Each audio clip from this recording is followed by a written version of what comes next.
जय Hind and hello guys, स्वागत है आपका आपके अपने YouTube चैनल ज्ञानदेव होस्ट में। और इस वीडियो में मैं आपको बताने वाला हूं स्टाफ सिलेक्शन कमीशन यानी कि एसएससी वन टाइम रजिस्ट्रेशन यानी कि OTR आधार इनेबल्ड ऑनलाइन फॉर्म 2025 के बारे में कि ये क्या है और कैसे आपको ये करना है और क्यों ये सभी को करना अनिवार्य है। गाइज, अगर आप एसएससी का कोई भी फॉर्म भरने वाले हैं फ्यूचर में तो आपको ये करना अनिवार्य है, नहीं तो आप फॉर्म नहीं भर पाएंगे। इसलिए आप इस वीडियो को देखिए और पहली जानकारी को समझिए और उसके बाद में कैसे करना है उसकी जानकारी भी इस वीडियो से समझ लीजिएगा। पूरी जानकारी स्टेप बाय स्टेप दी जाएगी, तो आपको वीडियो को बिना स्किप किए पूरा देखना होगा। अब चलिए शुरू करते हैं। अगर आपने अभी तक वीडियो को लाइक शेयर न किया हो तो कर दीजिएगा और चैनल को सब्सक्राइब करके बेल आइकन ऑन कर लेना। फिर जो लिंक मैंने आपको वीडियो के डिस्क्रिप्शन में दिया है आप ओपन करेंगे, आपके सामने इसकी जानकारी आ जाएगी। इसकी कोई स्टार्टिंग डेट और लास्ट डेट नहीं रहती है, पर हाँ इसमें गाइज जो भी कैंडिडेट अगर जो OTR है वो 2024 के अंदर किए थे और अगर उस जानकारी को वो एडिट करना चाहते हैं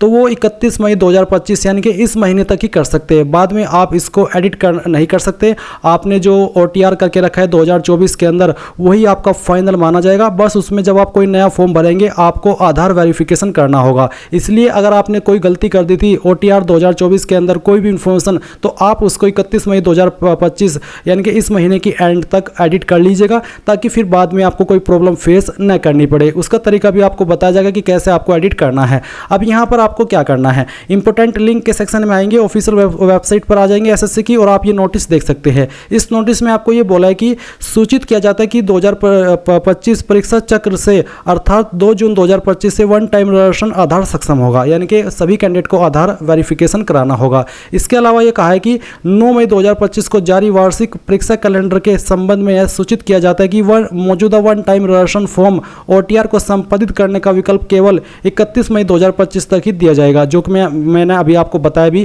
कि अगर आपने OTR 2024 के अंदर किया था उसमें आधार वेरिफिकेशन नहीं था और आप उसमें अगर कोई गलती कर दिए थे तो अभी आप उसको 31 मई 2025 तक ही एडिट कर सकते हैं, बाद में एडिट नहीं होगा। बाद में डायरेक्टली आप 2 जून 2025 के बाद में अगर एसएससी की वेबसाइट के ऊपर कोई फॉर्म भरेंगे तो फिर आप अपना उसमें आधार वेरिफिकेशन ही करेंगे। आपकी OTR 2024 की जानकारी आप एडिट नहीं कर पाएंगे। इसलिए अगर एडिट करनी है तो अभी कर लीजिएगा। अब चलिए यहाँ पर आपको बताता हूँ कि ये क्या है। बेसिकली जब आप यहाँ पर रजिस्ट्रेशन कर लेते हैं तो उसके माध्यम से जो भी फॉर्म निकलेंगे एसएससी की वेबसाइट पर आप डायरेक्टली लॉगिन करके अपना फॉर्म अप्लाई करेंगे, क्योंकि आप पहले से ही अपना जो रजिस्ट्रेशन का प्रोसेस है और जो इन्फॉर्मेशन है वो भर चुके हैं। अब ये चीज़ आपको क्लियर हो गई। अब चलिए शुरू से शुरू करते हैं।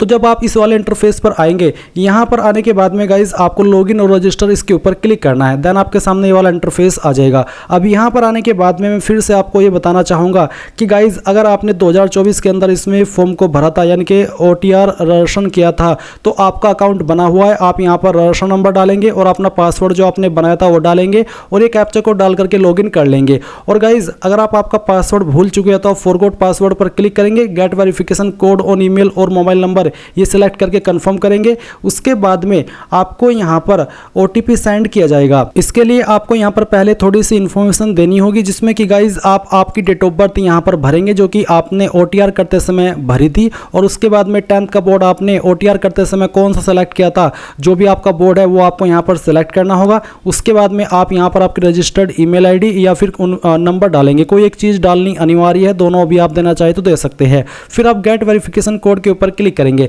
देन गाइज आपके नंबर और ईमेल दोनों के ऊपर OTP जाएगा। जो भी आप OTP यूज करना चाहे नंबर वाला चाहे ईमेल वाला, वो आप यूज करके जैसे सबमिट करेंगे तो आपको आपकी रजिस्ट्रेशन ID आपके डिस्प्ले के ऊपर देखने को मिलेगी और साथ ही आपको एक नया पासवर्ड बनाने का ऑप्शन मिलेगा। नया पासवर्ड आपका कैसा हो उसका एग्जाम्पल देख लीजिए। पासवर्ड के अंदर इंग्लिश का कैपिटल लेटर, स्मॉल लेटर, एक स्पेशल कैरेक्टर और साथ ही डिजिट, कुछ इस तरह का पासवर्ड आपको बनाना है। और जैसे ही आपका पासवर्ड बन जाएगा तो फिर आप यहाँ पर होम पेज पर आकर के लॉगिन और रजिस्टर के ऊपर क्लिक करके रजिस्ट्रेशन नंबर डालेंगे, अपना पासवर्ड डालेंगे, कैप्चा कोड डाल करके लॉगिन कर लेंगे। लॉगिन करने के बाद में आपके सामने यहाँ पर कुछ ऐसा इंटरफेस आएगा जैसे कि आप यहाँ पर वीडियो में देख सकते हैं। ये अभी जो इन्फॉर्मेशन आपको दी जा रही है उन कैंडिडेट की दी जा रही है जिन्होंने OTR 2024 के अंदर कर लिया था। तो यहाँ पर आप अपनी इन्फॉर्मेशन देखेंगे। अभी आपको एडिट रजिस्ट्रेशन डिटेल्स का एक ऑप्शन देखने को मिलेगा, आप इसके ऊपर क्लिक कीजिएगा। इसके ऊपर क्लिक करने के बाद में गाइज जो आपने OTR करते समय इन्फॉर्मेशन भरी थी वो आपके सामने है। आप यहाँ पर सभी की सभी जानकारी चेक कर लेंगे।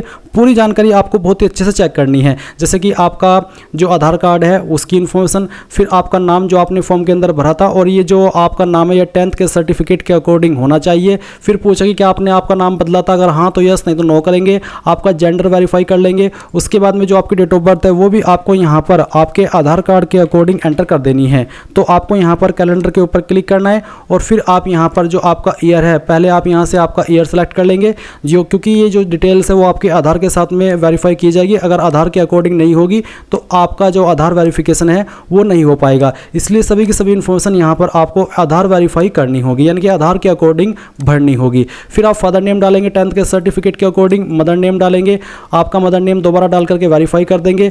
मैट्रिकुलेशन यानी कि 10वीं का जो आपका बोर्ड है, किस बोर्ड से आपने आपकी 10वीं की है, इनमें से वो बोर्ड आपको यहाँ पर सेलेक्ट कर लेना है। अगर आपका बोर्ड लिस्ट के अंदर नहीं है तो आप अदर का जो सेक्शन है या ऑप्शन है उसका इस्तेमाल कर सकते हैं। इसके बाद में गाइज आप यहाँ पर आपका जो रोल नंबर भरे थे वो रोल नंबर आप देखेंगे, उस रोल नंबर को दोबारा डाल करके वेरीफाई कर देंगे। अपना ईयर ऑफ पासिंग यहाँ पर सेलेक्ट कर लेंगे, जिस ईयर के अंदर आपने आपकी जो 10वीं है वो पास की थी उस ईयर को दोबारा से यहाँ पर आप एडिट कर सकते हैं या फिर वेरीफाई कर सकते हैं। Highest level of education qualification, आपकी हाईएस्ट क्वालिफिकेशन क्या है वो आपको यहाँ पर सेलेक्ट कर लेनी है। वही क्वालिफिकेशन सेलेक्ट करना या फिर वही क्वालिफिकेशन आपको देनी होगी जो आपने कंप्लीट कर लिया, जो भी आप कर रहे हैं वो आपको सेलेक्ट नहीं करनी है। फिर आप यहाँ पर देखेंगे सेंड ओटीपी, अगर आप यहाँ पर इसमें कोई भी मॉडिफिकेशन कर रहे हैं उसके लिए आपको यहाँ पर ओटीपी वेरिफिकेशन करना होगा। तो सेंड ओटीपी के ऊपर क्लिक करेंगे, आपके नंबर के ऊपर ओटीपी जाएगा। फिर आप ईमेल के लिए भी ओटीपी जनरेट करेंगे और वो ओटीपी आपको यहाँ पर डाल करके वेरीफाई करने हैं और उसके बाद सेव एंड नेक्स्ट के ऊपर क्लिक करना है। इसके बाद में गाइज आपकी यहाँ पर एडिशनल डिटेल आएगी जो कि आपने ओटीआर के अंदर भरी थी। तो जो आपकी कास्ट कैटेगरी है वो आपको यहाँ पर सेलेक्ट कर लेनी है, उस कैटेगरी को दोबारा सेलेक्ट करके वेरीफाई करना है। फिर यहाँ पर नेशनलिटी सिटीजन ऑफ इंडिया रहेगी, अगर आप इसमें कोई आइडेंटिटी चेंज करना चाहते हैं तो कर सकते हैं। विजिबल आइडेंटिफिकेशन मार्क्स, आपकी बॉडी के ऊपर वो निशान जिससे आपकी बॉडी की पहचान होती है, अगर ये निशान कहीं और पर है या आपको उसको एडिट करना है, कोई गलती हो गई थी तो वो भी आप यहाँ पर सही कर सकते हैं। फिर आपका परमानेंट एड्रेस आएगा तो पूरा एड्रेस यहाँ पर डालिएगा, अपनी स्टेट सेलेक्ट कीजिएगा। उसके बाद में आपकी डिस्ट्रिक्ट और पिन कोड ये सभी इन्फॉर्मेशन आप यहाँ पर देख सकते हैं। अगर आपको इनमें मॉडिफिकेशन करना है तो कर लीजिए, नहीं तो सेव एंड नेक्स्ट के ऊपर क्लिक कर देंगे। आपके सामने वन टाइम राशन का डिक्लेरेशन आ जाएगा। आप यहाँ पर आई एग्री इसके ऊपर क्लिक करके प्रीव्यू ओटीआर पर क्लिक करके जो आपने इसके अंदर मॉडिफिकेशन किए हैं वो मॉडिफिकेशन चेक कर लेंगे कि यहाँ सही से आ भी रहे हैं या फिर पहले के जैसा ही है। तो जब आपको लगे कि यहाँ सभी इन्फॉर्मेशन जो आपने यहाँ पर एडिट की है, मॉडिफाई की है, वो आपके अकॉर्डिंग है जो आपने भरी थी, वो आप यहाँ पर फिर क्या करेंगे, पहले प्रिंट भी कर लीजिएगा, क्योंकि प्रिंट का ऑप्शन यहाँ पर दिया तो आप इस इन्फॉर्मेशन को यहीं से प्रिंट कर लीजिएगा। देन आप यहाँ पर डिक्लेयर के ऊपर क्लिक करेंगे और यहाँ से ओके कर देंगे। अब गाइज जो आपने 2024 के अंदर इसमें ओटीआर किया था और आपने उसके अंदर भी जो मॉडिफिकेशन किया है वो आपका यहाँ पर लागू हो चुका है। तो ये आपकी चीज़ कंप्लीट हो गई है। अभी जब आप इसमें फॉर्म को भरेंगे, क्योंकि इसमें यहाँ पर नए सिरे से ओटीआर के लिए जो फॉर्म भरे जाएंगे वो आपके भरे जाएंगे 2 जून से। तो 2 जून से आपको यहाँ पर इसमें आधार का एक ऑप्शन देखने को मिलेगा। जब आप 2 जून में आकर के फॉर्म को भरेंगे तो आपको बोला जाएगा कि आप अपना आधार वेरिफिकेशन कीजिए। तो जब आप अपना आधार वेरिफिकेशन कर देंगे उसके बाद आप यहाँ पर लाइव एग्जामिनेशन के सेक्शन में आकर के किसी भी पोस्ट पर जो भी करंट उस वक्त निकली हुई होगी वो फॉर्म भर सकेंगे। तो कहने का ये मतलब है कि अगर आपने 2024 के अंदर कोई ओटीआर करके रखा था तो वो ओटीआर अभी आप 31 मई 2025 तक यहाँ पर एडिट राशन डिटेल्स के ऊपर क्लिक करके एडिट कर सकते हैं। अन्यथा 31 मई 2025 के बाद में जो भी इन्फॉर्मेशन आपकी यहाँ पर भरी हुई होगी उसी के साथ में आपको आपका आधार वेरिफिकेशन करना होगा और वो डिटेल्स आपके आधार के अकॉर्डिंग और 10th के सर्टिफिकेट के अकॉर्डिंग होनी चाहिए।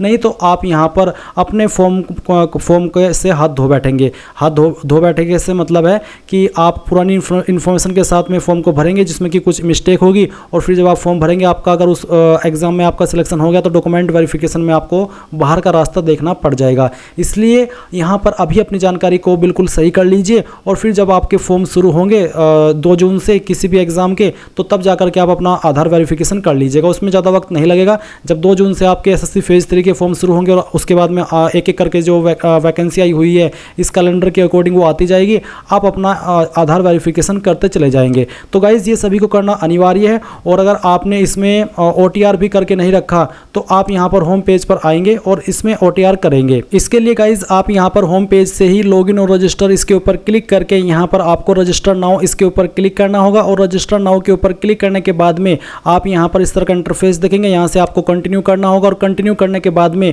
आप यहाँ पर ये सभी इन्फॉर्मेशन देख पा रहे हैं जो कि मैंने अभी आपको अपनी मॉडिफाई करके दिखाई है। जहाँ पर आपको पूछेगी कि आपके पास आधार कार्ड है, अगर है तो यस, नहीं तो आप नो कर देंगे। और बेसिकली आधार कार्ड तो आपके पास होनी ही चाहिए क्योंकि 2 जून के बाद में आधार वेरिफिकेशन होना अनिवार्य है, तभी आप अपना फॉर्म भर पाएंगे। तो अगर आप यहाँ पर आधार कार्ड रख रहे हैं तो उसका नंबर डाल देंगे और दोबारा डाल करके वेरीफाई करेंगे। आपका नाम यहाँ पर आप एंटर करेंगे, ये नाम आपका 10th के सर्टिफिकेट के अकॉर्डिंग होना चाहिए। उसके बाद में इस नाम को दोबारा डाल करके आप यहाँ पर वेरीफाई कर देंगे। फिर आपसे पूछा है 4 पॉइंट में कि क्या आपने आपका नाम बदला है 10वीं के बाद में, अगर हाँ तो यस, नहीं तो आप नो कर देंगे। फिर आप आपका यहाँ पर जेंडर सेलेक्ट कर लेंगे। उसके बाद में जेंडर को दोबारा सेलेक्ट करके वेरीफाई करेंगे। फिर यहाँ पर जो आपकी डेट ऑफ बर्थ है वो भी आपको आधार के अकॉर्डिंग और 10th के सर्टिफिकेट के अकॉर्डिंग भरनी है। बेसिकली अगर आपकी date of birth Aadhaar card के अंदर 10th के सर्टिफिकेट के अकॉर्डिंग नहीं है तो आप उसको करवा लीजिएगा, क्योंकि गाइज दोनों की मैच होनी चाहिए, नहीं तो आगे चल करके आपको प्रॉब्लम फेस करनी पड़ सकती है। गवर्नमेंट फॉर्म में इस तरह की प्रॉब्लम होती है कि आपकी डिटेल्स मैच होनी चाहिए 10th के सर्टिफिकेट से। इसके बाद आप यहाँ पर फादर नेम डालेंगे, उसको दोबारा डाल करके वेरीफाई करेंगे। मदर नेम डालेंगे, मदर नेम को दोबारा डाल करके वेरीफाई कर देंगे। 10th आपने इनमें से किस बोर्ड के द्वारा की है वो बोर्ड भी आपको यहाँ पर सिलेक्ट करना होगा। उस बोर्ड को आपको दोबारा से सिलेक्ट करके यहाँ पर वेरीफाई करना होगा। फिर 10th का रोल नंबर जो भी है वो आपको यहाँ पर एंटर करना होगा। उस नंबर को आपको दोबारा डाल करके यहाँ पर वेरीफाई करना होगा। किस साल के अंदर आपने आपकी जो 10वीं है वो पास की थी वो आपको यहाँ पर एंटर करना होगा। इसके बाद में गाइज आप यहाँ पर ईयर को दोबारा सेलेक्ट करके पासिंग ईयर को वेरीफाई कर देंगे और 12 पॉइंट में आपकी जो highest level of education qualification है वो आपको सेलेक्ट कर लेनी है। वही क्वालिफिकेशन सेलेक्ट करना जो कि कंप्लीट है, जो अभी कर रहे हैं वो आप सिलेक्ट मत करना, उसके पहले की जो कंप्लीटेड है वो सिलेक्ट कर लेना। इसके बाद में आप यहाँ पर आपका मोबाइल नंबर डालेंगे और फिर ईमेल आईडी। कोई एक चीज़ का वेरिफिकेशन करना अनिवार्य है। अगर आप नंबर और ईमेल दोनों वेरीफाई करना चाहते हैं ओटीपी के माध्यम से तो आप दोनों भी कर सकते हैं, पर अगर एक ही आप कर पा रहे हैं या एक ही आपको करना है तो वो भी आप एक करके यहाँ पर जैसे आपका ओटीपी डाल करके वैलिडेट कर देंगे तो सेव एंड नेक्स्ट के ऊपर क्लिक कर दीजिएगा। इसके बाद में गाइज आप यहाँ पर देखेंगे कि आपका जो रजिस्टर नंबर है वो जनरेट हो चुका है। ये नंबर आपको नोट कर लेना है क्योंकि ये नंबर आपको काफ़ी काम आएगा। इसके बिना तो आप कोई भी फॉर्म नहीं भर पाएंगे, इसलिए नंबर आप नोट कर लेंगे और कंटिन्यू के ऊपर क्लिक करेंगे। अब आपने जो रजिस्टर नंबर यहाँ पर डिस्प्ले के ऊपर देखा वो नंबर आपको यहाँ पर डाल देना है और फिर आप यहाँ पर एक पासवर्ड अपना एंटर करेंगे और आपको यहाँ पर पासवर्ड डालने के बाद में कैप्चा कोड डालना है और साइन इन इसके ऊपर क्लिक करना है। तो गाइज जैसे ही आपका पासवर्ड क्रिएट हो जाएगा आपके सामने एडिशनल डिटेल आएगी जहां पर आपको कास्ट कैटेगरी सेलेक्ट करनी होगी। फिर आपकी कास्ट कैटेगरी को दोबारा सेलेक्ट करके वेरीफाई करना होगा। अपनी नेशनलिटी में सिटीजन ऑफ इंडिया सेलेक्ट कर लेना है।